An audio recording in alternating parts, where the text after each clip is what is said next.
Hello everybody, welcome back to History of Briggs. My name is Briggs, and today we'll be talking about the history of Cleveland. Cleveland was established on July 22nd, 1796 by surveyors of the Connecticut Land Company when they laid out Connecticut's Western Reserve into townships and a capital city. They named the settlement Cleveland, spelled with an A, after their leader, General Moses Cleveland, a veteran of the American Revolutionary War, although there have been several trading posts on the site, which includes several British and one French trading post in the nearby suburb of Independence. And even during the Revolutionary War, there was a British gunpowder storage at the site of Cleveland, and in 1778, Colonel Edward Hand led the Squaw Campaign, called so because it really just accomplished nothing, and which never made it past the portage between the Mahoning and Cuyahoga rivers, which is basically just one big swamp. And Cleveland oversaw the New England-style design of the plan for what would become the modern downtown area, centered on Public Square, before returning to Connecticut, never again to visit Ohio. The town's name was often shortened to Cleveland without an A, and by the way, with the A, it would be spelled Cleveland, and even by Cleveland's original surveyors it was shortened, and it was changed by the Cleveland Advertiser, a newspaper, in order to fit the name of the newspaper's masthead. The emerging community served as an important supply post for the U.S. during the Battle of Lake Erie in the War of 1812, and by the way, if you want to learn more about the 1812, go watch my video on the War of 1812, because it was the site of Fort Huntington, constructed by General William Henry Harrison himself. Although it was very close to British Canada, it never saw action, but did fire its artillery at a boat which was an American boat in a misunderstanding. Locals adopted the war hero Commodore Oliver Hazard Perry as a civic icon, and erected a monument in his honor decades later, and largely through the efforts of the settlement's first lawyer, Alfred Kelly, the village of Cleveland was incorporated on December 23, 1814. Despite the nearby swampy lowlands and harsh winters, the town's waterfront on Lake Erie proved advantageous, giving it access to the Great Lakes trade. It grew rapidly after the 1832 completion of the Ohio and Erie Canal, which linked the Ohio River and the Great Lakes to the Atlantic Ocean via the Erie Canal and Hudson River, and later the St. Lawrence River. And in 1836, Cleveland, then only on the eastern banks of the Cuyahoga River, was officially incorporated as a city. And John W. Willey was elected as its first mayor, and around this time, in the 1830s, the Republic of Canada, which was a revolution of Canadians in British Canada, Cleveland was its headquarters, and they would secretly have meetings there for the government. It was eventually put down by both America and Britain in a coalition, which is pretty surprising because just about 20 years earlier, the British and Americans were fighting, and even at that time didn't have that good relations with each other. And that same year, it nearly erupted into open war with neighboring Ohio City over a bridge and connecting the two communities. And Ohio City remained a separate municipality until its annexation by Cleveland in 1854. A center of abolitionist activity, Cleveland, which is codenamed Station Hope, was a major stop on the Underground Railroad for escaped slaves en route to Canada, because Canada was just literally across the lake. And The city also served as an important center for the Union during the Civil War. In the wartime contributions of those serving the Union for Cleveland and Cuyahoga County was honored with the July 1894 erection of the Soldiers and Sailors Monument on Public Square. And the Civil War vaulted Cleveland into its first rank of American manufacturing cities and fueled unprecedented growth. In its prime geographic location as a transportation hub on the Great Lakes, played an important role on the development as an industrial commercial center. And in 1870, John D. Rockefeller founded Standard Oil in Cleveland. And in 1885, he moved his headquarters to New York City, which had become a center of finance. And Cleveland's economic growth and industrial jobs attracted large waves of immigrants from all across Europe. Urban growth was accompanied by significant strikes and labor unrest as workers demanded better wages and working conditions. And between 1881 and 1886, 70 to 80% of strikes were successful in improving labor conditions in Cleveland, and the Cleveland streetcar strike of 1899 was one of the more violent instances of labor strife in the city during this period. And by 1910, Cleveland had become known as the sixth city due to its status at the time as the sixth largest U.S. city, but today stands as the 53rd biggest city. And its automotive companies included Peerless, known for its luxury cars, and Chandler and Winton. And Winton was the maker of the first cars driven across the United States from San Francisco to New York City.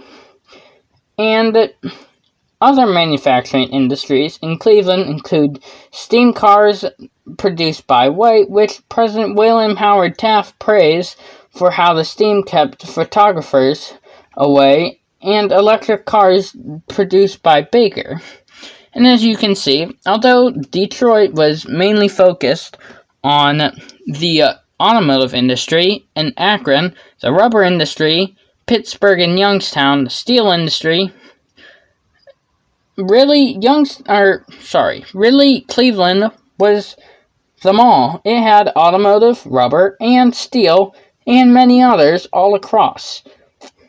And the city counted major Progressive-era politicians among its leaders, most prominently the populist Mayor Tom L. Johnson, who was responsible for the development of the Cleveland Mall, and the era of the beautiful city movement in Cleveland architecture saw wealthy patrons support the establishment of the city's major cultural institutions, the most prominent among them being the Cleveland Museum of Art, which opened in 1916, and the Cleveland Orchestra, established in 1918.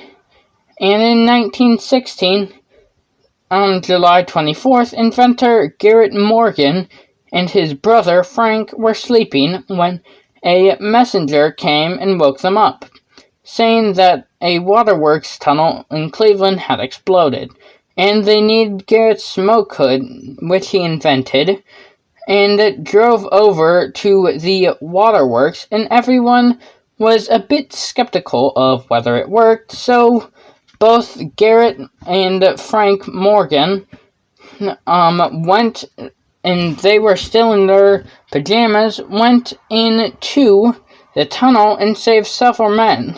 This was the first time it had been used in an emergency. And African-American immigrants from the rural South arrived in Cleveland among northeastern and midwestern cities as part of the Great Migration for jobs.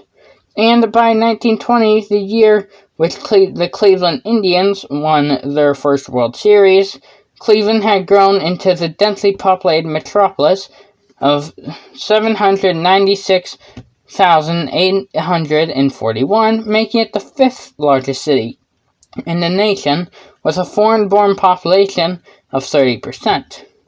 And at this time, Cleveland saw the rise of radical labor movements, most prominently the Industrial Workers of the World, or the IWW, and the city attracted much attention amid the first Red Scare in 1919 from the Cleveland May Day riots, and in which local socialists and IWW demonstrators clashed with anti-socialists, and the riots occurred during the broader strike that swept the U.S. that year. Cleveland's population continued to grow throughout the Roaring '20s, and the decade saw the establishment of the city's Playhouse Square, which rivaled Broadway, and the rise of Fort Vincent. And jazz came to prominence in Cleveland during this period too, and Prohibition first took effect in Ohio in May 1919, although it was not well enforced in Cleveland. It became a law with the Volstead Act in 1920 and was eventually repealed nationally by Congress in 1933, and the ban on alcohol led to the rise of speakeasies throughout the city and organized crime gangs such as the Mayfield Road Mob, who smuggled bootleg liquor across Lake Erie from Canada into Cleveland. The 1920s marked the beginning of the golden age in downtown Cleveland retail, centered on major department stores such as Higbee's, Bailey's, and the May Company, Taylor's, and Hawley's, of whom the famous actor Halle Berry is named after, who is from Cleveland, and the Sterling Linder Davis Company, which collectively represent one of the largest and most fashionable shopping districts in the country, often compared to New York's Fifth Avenue. And in 1929, Cleveland hosted the first of many national air races, and the Van Sweringen brothers commenced the construction of the Terminal Tower skyscraper, and in 1926, and oversaw it to completion in 1927, and by the time the building was dedicated as part of the Cleveland Union Terminal in 1930, the city had a population of over 900,000, but Cleveland was hit hard by the Wall Street crash of 1929 and the subsequent Great Depression. And it was a center of union activity, and the city saw significant labor struggles in this period, including the strikes by workers against Fisher Body in 1936 and against Republic Steel in 1937. And the city was also aided by major federal works projects sponsored by then-President Franklin Delano Roosevelt's New Deal in commemoration of the centennial of Cleveland's incorporation as a city. The Great Lakes Exhibition debuted in June of 1936 at the city's North Coast Harbor, along the Lake Erie shore north of downtown. Conceived by Cleveland's business leaders as a way to revitalize the city during the Depression, it drew 4 million visitors in its first season and 7 million by the end of its second and final season, and in September 1937. And on December 7th, 1941, when Japan attacked Pearl Harbor and declared war on America, 2 of the victims of the attack were Cleveland natives, Rear Admiral Isaac C. Kidd and Ensign William Halloran.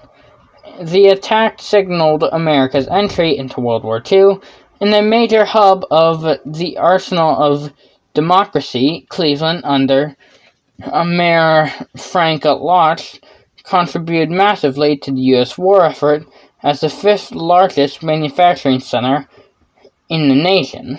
And during his tenure, Lott also oversaw the establishment of the Cleveland Transit System, the predecessor to the Greater Cleveland Regional Transit Authority.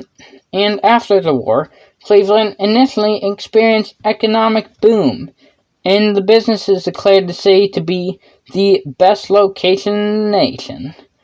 And in 1949, the city was named an All-American City for the first time. And in 1950, its population reached 914,808 people. And in sports, the Indians won the 1948 World Series, and the hockey team, the Barons, became champions of the American Hockey League, and the Browns dominated professional football in the 50s. And as a result, along with track and boxing champions produced, such as Jesse Owens, Cleveland was declared the City of Champions in sports at its time, which is pretty funny because throughout the 70s, until really the Cavs won the NBA Finals in 2016, it was declared the mistake on the lake in the Cleveland sports curse. And it's really crazy how to see how the sports teams at all the sports in Cleveland in the 50s was so good. And now it's not as good. And as a result, and additionally, in the 1950s, it saw the rising popularity of the new music genre that local WJW AM disc jockey Alan Freed dubbed rock and roll. And Cleveland was really at its peak, and it saw many increases, and it was looking pretty good. And this was the same feeling across the whole Midwest. However, by the 1960s, Cleveland's economy began to slow down.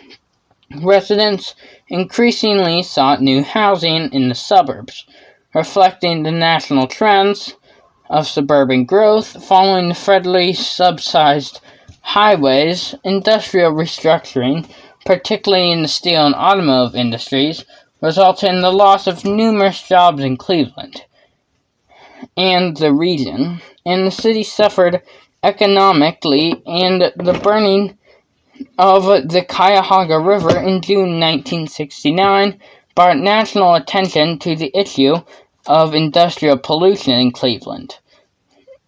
And yeah, the Cuyahoga River was so polluted in the 60s that it caught fire, and it wasn't the only time. It caught fire many other times before.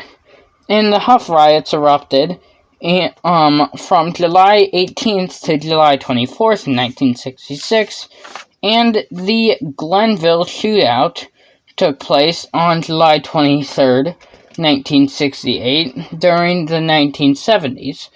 Cleveland became known as Bomb City, USA, due to several bombings that shook the city, mostly due to organized crime rivalries.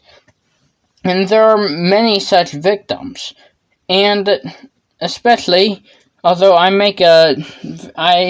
have made a video also on the history of Youngstown, both the Cleveland gangs ruled a lot of Cleveland, and the Pittsburgh gangs basically had Youngstown. They were at war with each other, and Youngstown was the battleground too. And the gangs really took over a lot of major U.S. cities at this time. And in December 1978, during the turbulent tenure of Mayor Dennis Kucinich, and Cleveland became the first major American city since the Great Depression to enter into a financial default on federal loans, and the national recession of the early 1980s further eroded the city's traditional economic base, while unemployment during the period peaked in 1983, when Cleveland's rate of 13.8% was higher than the national average due to the closure of several steel production centers, such as Republic Steel, and the city began a gradual economic recovery under Mayor George C. Voinovich, and in the 1980s, and downtown saw the construction of Key Tower, which is currently the largest building in Ohio, and the 200 public skyscrapers, as well as the development of the Gateway Sports and Entertainment Complex, consisting of Progressive Field, Rocket Arena, and the North Coast Harbor, which includes the Rock and Roll Hall of Fame in Huntington Bank Field and the Great Lakes Science Center. Although the city emerged from default in 1987, it later suffered from the impact of the subprime mortgage crisis and the Great Recession. Nevertheless, by the turn of the 21st century, Cleveland succeeded in developing a more diversified economy and gained a national reputation as a center for healthcare and the arts. And the city's downtown and several neighborhoods have experienced significant population growth since 2010, although overall population decline has slowed, but challenges still remain for the city. With the improvement of city schools, economic development, and of neighborhoods, continued efforts to tackle poverty and homeless and urban blight being top municipal priorities. And Cleveland is emerging out of the ashes as a Rust Belt city, and it's catching up, like most other Rust Belt cities. And you can see how Cleveland has really advanced and is getting away from the Rust Belt and becoming a major U.S. city again. But it still has a bit of a long way to go. Well, thanks for watching this video. Make sure to like and subscribe and comment if you think I missed something, or if you have a video idea or just something, and share it with us with a friend. If they won't listen, share it with an enemy.